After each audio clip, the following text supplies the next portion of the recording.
வீட்டில் இருக்க left over rice வச்சு ஒரு யம்மியான டெசர்ட் பண்ணலாம். என்ன மாதிரி சாக்லேட் லவரா நீங்க? வீட்டில் இருக்கிற கொஞ்சம் இன்க்ரீடியன்ஸ் வச்சு ஒரு சாக்லேட் மூஸ் பண்ணலாம் வாங்க. நேற்று நைட் பெங்களூரில் ரொம்ப மழை. இந்த ரெசிபி ரொம்ப சிம்பிள், யார் வேணாலும் ட்ரை பண்ணலாம். கொஞ்சம் லெஃப்ட் ஓவர் ரைஸ், அப்புறம் கொஞ்சம் மில்க் ஆட் பண்ணிக்கோங்க. நான் கொக்கோ பவுடரை யூஸ் பண்ணேன். நீங்கள் மில்டட் டார்க் சாக்லேட் இல்லைன்னா டைரி மில்க் எது வேணால் யூஸ் பண்ணிக்கலாம். உங்கள் ப்ரிஃபரன்ஸ்க்கு ஏற்ற மாதிரி சுகரோ ஜாக்ரியோ அது ஒரு 2 ஸ்பூன்ஸ் ஆட் பண்ணிக்கோங்க.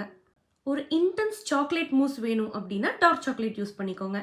நான் ஒரு மைல்டு ஃப்ளேவருக்காக just 2 spoons cocoa powder use பண்ணேன். எல்லாத்தையும் நல்லா பிளெண்ட் பண்ணிக்கோங்க.